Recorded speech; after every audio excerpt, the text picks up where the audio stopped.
we're particularly beginning to focus in this session on the barriers to critical thinking that are generated through our irrational orientations, the ones that we naturally bring to the world, that we roughly categorize under the concepts of egocentric and sociocentric thinking. And in this part of the series, then, we're going to be unpacking what we mean by that, and what we mean by the barriers to critical thinking as against the rational capacities that we have as thinkers. One of the things I think about with respect to egocentrism and sociocentrism, I'll just focus on sociocentrism, is that it's systemic and systematic, meaning it's not a one-off mistake that I make, but I tend to act in such a way as to benefit my group, or however I define that group, or however I do it. And it's kind of pervasive in my behavior. So those are kind of external characteristics. I'll tell you what I mean by that in a moment. You said it's motivation, it's motivated. And that seems to me exactly right.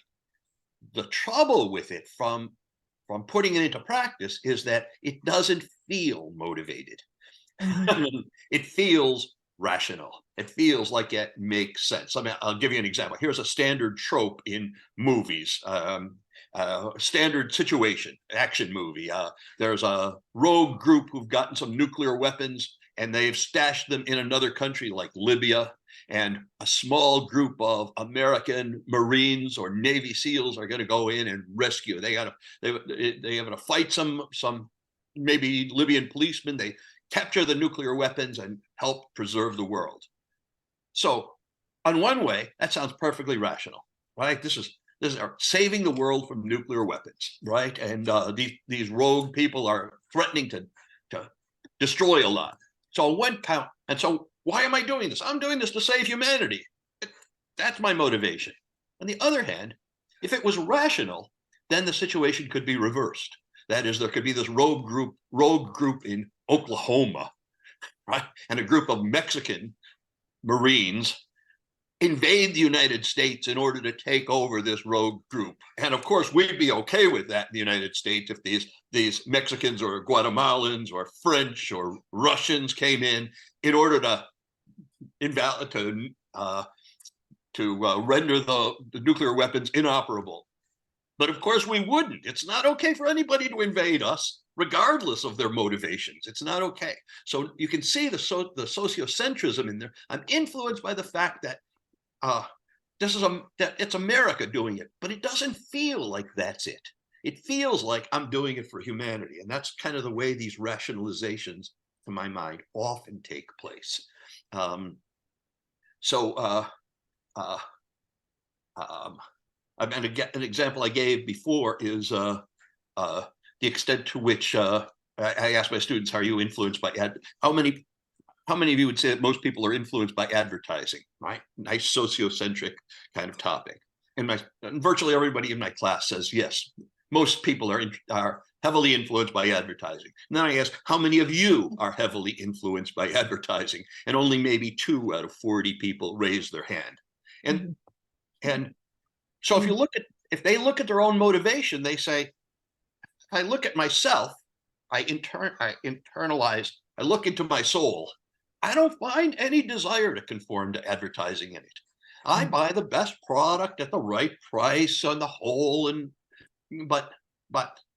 so I'm just blind to the fact that I'm conforming to other people. Yes. That's not always the case, but that's often the case.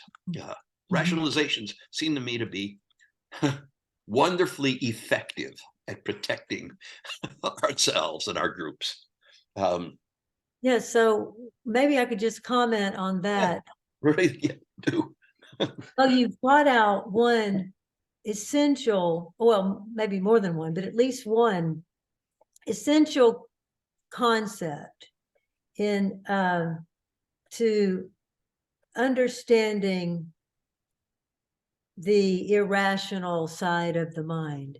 And that is that it is functioning at the unconscious, or you could say subconscious level, depending on how you think of the mind. It's functioning beneath the level of conscious realization. Yeah. And yet the rational side of the mind has some realization of that, or we wouldn't be able to correct for it. Right. And this is where is especially when we talk about the ethical, when we have the ethical dimension is involved, we have motivation not to see the truth.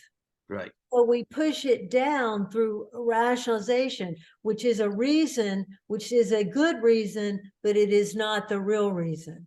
Right. The real reason is I want it this way. Yeah. The rationalization is, well, I have a right to this, and I'm a bigger person, so I need a bigger piece of cake. And yeah, that's right. Right. well, whatever moves the mind can make. And this is in the defense mechanisms and other ways to think about these mechanisms that enable us to avoid seeing the truth. Right. And by the way, this is a good place, again, for the concept of cognitive dissonance.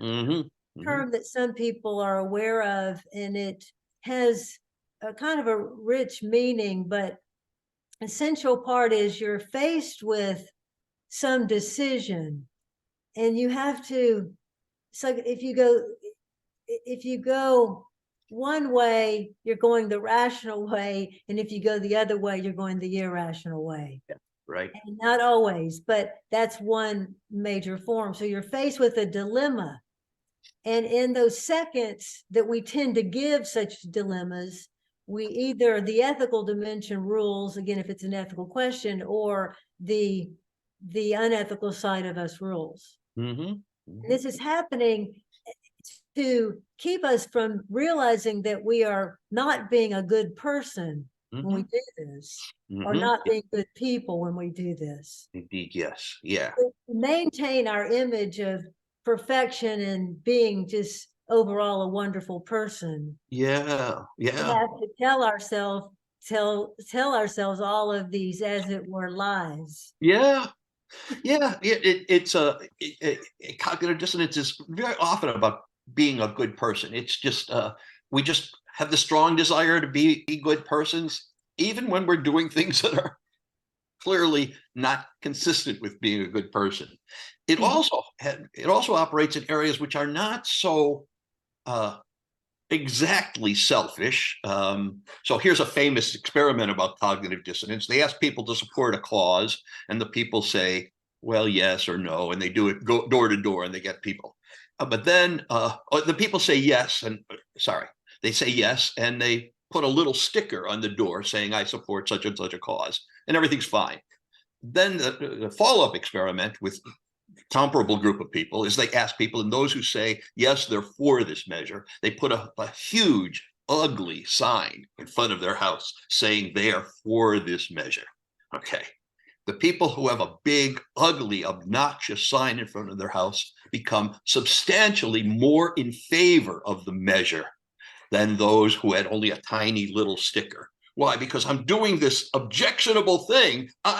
Therefore, it must be the case that I'm for it to a huge extent. Whereas if I only have this tiny little sticker, I don't have to do that much for it. So notice, it's not kind of unethical or something, and it's certainly not conscious. But I desired myself not only to be good, but to be rational and logical.